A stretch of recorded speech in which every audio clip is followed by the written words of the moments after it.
दोस्तों नमस्कार। Exam India में आप सभी का स्वागत है। आज एक ऐसा नोटिफिकेशन मैं आप सभी के लिए लेकर के आया हूं जो बहुत ज्यादा इंपॉर्टेंट है आपके करियर अपॉर्चुनिटी के लिए।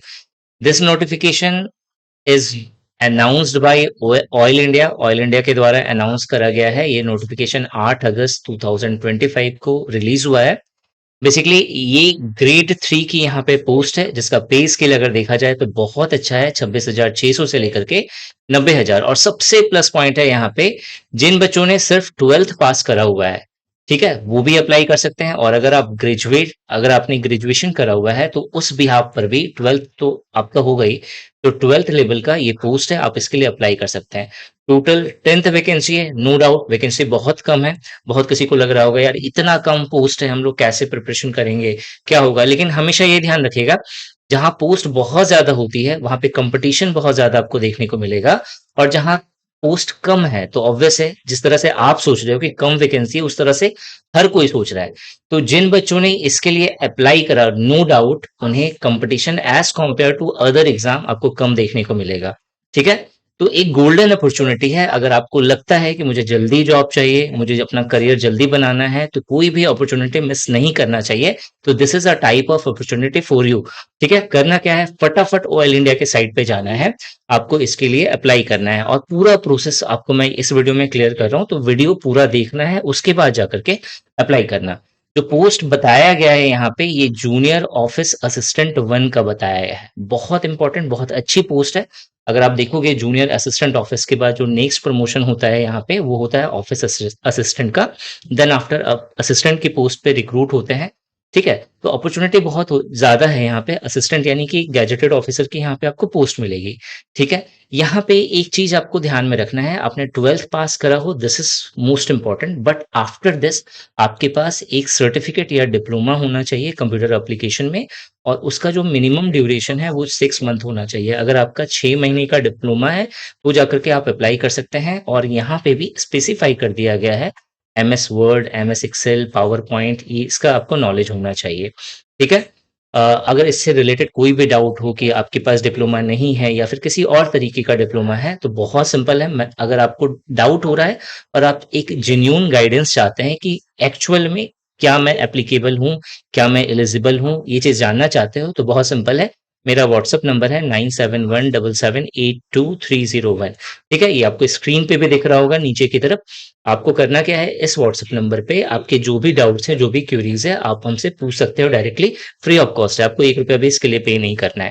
ठीक है। यहाँ पे जो 10 वैकेंसी है, इस 10 वैकेंसी को अगर हम लोग बाइफरकेट किया जाए, तो जो पोस्ट वाइज वैकेंसी है, इसमें यूआर की वैकेंसी आप देखोगे तो 5 है, और बाकी जो रिजर्व कैटेगरी है उसके लिए 4 वैकेंसी है। तो टोटल 9 वैकेंसी यहाँ पे अनाउंस करा गया है। यहाँ पे एक पैरेलल रिजर्वेशन है। ठीक है। अगर आपको नहीं पता पैरेलल रिजर्वेशन क्या होता है, ब्लॉक बैकलॉग क्या होता है, तो बहुत सिंपल है, कमेंट सेक्शन में कमेंट करके पूछो, मैं इसके ऊपर में एक सेपरेट वीडियो आप सभी के लिए लेकर के आऊंगा। ठीक है। आगे बढ़ते हैं। यहाँ पे इस चीज को जानना जरूरी है कि एज लिमिट क्या है, क्योंकि आफ्टर ऑल सारे स्टूडेंट्स के लिए यही मैटर करता है कि एक्चुअल में मैं एलिजिबल हूं या नहीं।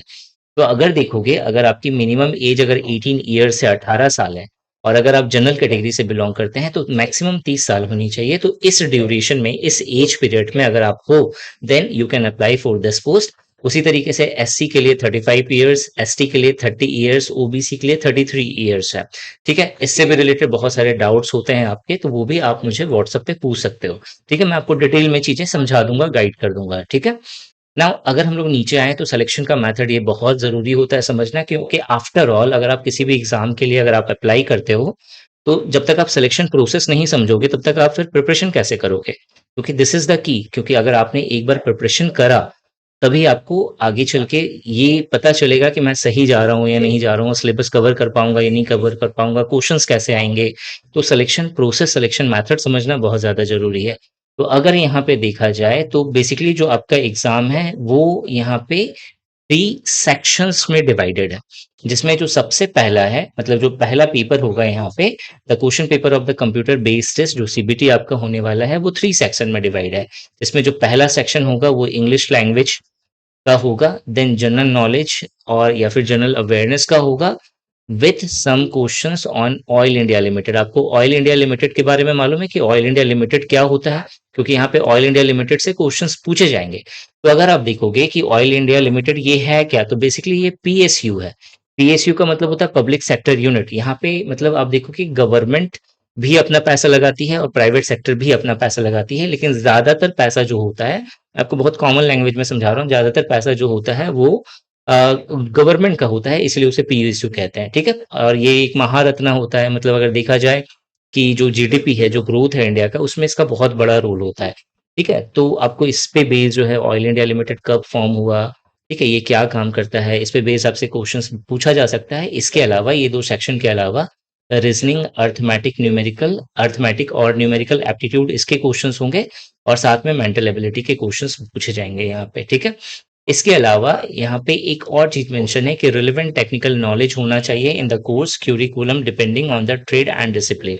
मतलब जिस ट्रेड या डिसिप्लिन में आपको पोस्ट करनी है, आपको आपको जो जॉब लेना है, आपको उससे रिलेटेड चीजें आपको पता होनी चाहिए, ठीक है। तो जो पूरा का जो आपका सीवीटी का जो पेपर होने वाला है, इसमें जैसे मैंने बोला था 3 सेक्शन होंगे। पहला सेक्शन जो सेक्शन ए होगा, इसके अंदर English language, general knowledge, general awareness या फिर questions on Oil India limited से पूछा जाएगा। दूसरा जो सेक्शन होगा यहाँ पे रीजनिंग, अर्थमेटिक, न्यूमेरिकल, अर्थमेटिक और numerical aptitude and mental ability से क्वेश्चन पूछा जाएगा।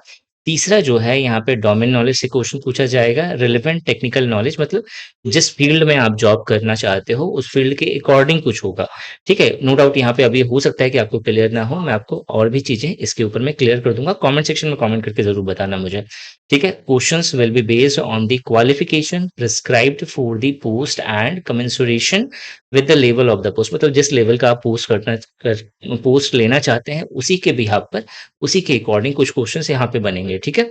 अब यहाँ पे देखा जाए तो यहाँ पे नंबर ऑफ क्वेश्चंस नहीं बताए गए कि कितना क्वेश्चंस होगा, कितने मार्क्स होंगे, लेकिन आपको ओवरऑल बता दिया गया है। जैसे मान लो 100 क्वेश्चंस है, तो इसमें से 20 क्वेश्चंस आपका इस टॉपिक से सेक्शन ए से पूछा जाएगा, यानी कि 20%।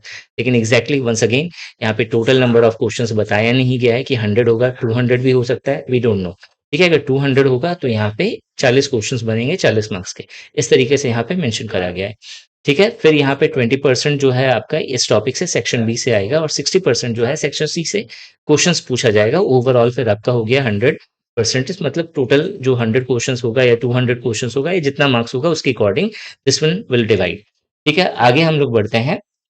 यहाँ पे नेगेटिव मार्किंग नहीं है, this is again a plus point, ठीक है। इस एग्जाम का एक प्लस पॉइंट ये है कि नेगेटिव मार्किंग नहीं है। तो मतलब अगर आप तुक्का भी मारते हो और बाद में अगर लगता है कि नहीं भगवान भला कर दे मेरा, तो वो चीज हो सकता है यहाँ पे, क्योंकि नेगेटिव मार्किंग नहीं है। मान लो तुक्का में आपके 10 क्वेश्चन सही हो गए तो जय माता दी वाला हो गया फिर यहाँ पे, ठीक है। उसके बाद कंप्यूटर बेस्ड टेस्ट जो सीबीटी होगा वो बाइलिंगुअल होगा। ये भी बहुत ज्यादा डाउट होता है सभी का कि सर मैं हिंदी मीडियम से हूँ, क्या मैं अप्लाई कर सकता हूँ? तो यस यू कैन अप्लाई, क्योंकि यहाँ पे साफ साफ मेंशन है नोटिफिकेशन में, ठीक है। टोटल जो पेपर होगा आपका सीबीटी का वो 2 घंटे का पेपर होने वाला है, ठीक है ना। जो फाइनल मेरिट लिस्ट होगा ये बहुत इंपॉर्टेंट है, इस चीज को समझना, ये लाइन बहुत ज्यादा है, ठीक है। अगर आप पूरा वीडियो देख रहे हो या यहाँ तक देख लिया तो पूरा देख के जाना, क्योंकि हर एक पॉइंट, अगर आप सीरियस हो अपने करियर के लिए तो हर एक पॉइंट मैं यहाँ पे क्लियर कर रहा हूँ, ठीक है। तो पूरा वीडियो देखना है, वीडियो लाइक करना है, और अगर कोई फ्रेंड प्रिपरेशन कर रहा है तो उसके साथ शेयर भी करना है, ठीक है। The final merit list for selection if computer based CBT marks of more than 1 candidate. अब यहाँ पे बताया गया है कि सिलेक्शन कैसे बनेगा, ये मेरिट लिस्ट कैसे बनेगा। तो मान लो कि एक से ज्यादा बच्चे हैं, एक से ज्यादा कैंडिडेट हैं, आर द सेम, मतलब उनके मार्क्स सेम है सीबीटी में, तो उस केस में किसको लेंगे, इसको लेंगे कि इसको लेंगे, दोनों का मार्क्स सेम है।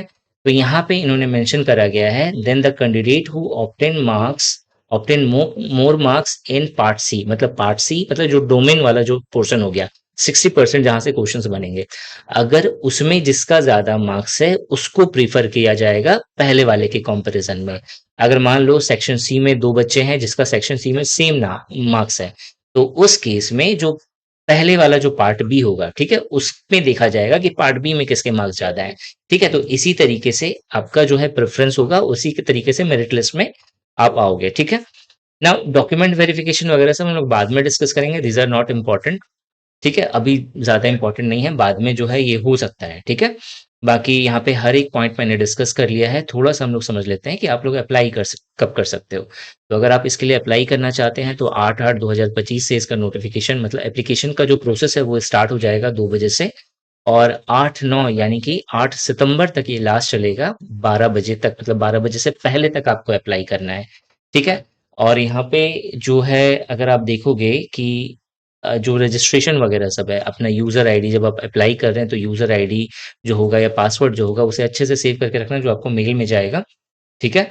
बाकी फ़ी की बात कर लेते हैं, जो अगर आप जनरल या ओबीसी कैंडिडेट हैं तो आपको ₹200 फ़ी पे करना है और अगर आप रिज़र्व कैटेगरी से बिलॉन्ग करते हैं, स्पेशली एससी, एसटी, ईडब्ल्यूएस, ठीक है? या फिर अगर आप पीडब्ल्यूबीडी कैंडिडेट हैं तो उस केस में फ़ी पूरी तरह से exempted है, मतलब आपको ₹1 भी पे नहीं करना है और आप इसके लिए अप्लाई कर सकते हैं, ठीक है? तो इसमें सारा कुछ मैंने मेंशन कर दिया है, बाकी अगर आप इसका प्रिपरेशन करना चाहते हैं तो बहुत सिंपल है, निशांत ई अकेडमी का एप्लीकेशन प्ले स्टोर से डाउनलोड कर लीजिए। वहाँ पे चीप एंड बेस्ट प्राइस में आपको इससे related courses, test series, notes सारी चीज़ें मिल जाएँगी। इस वीडियो में यही था। Thanks for watching this video and wish you good luck for your paper.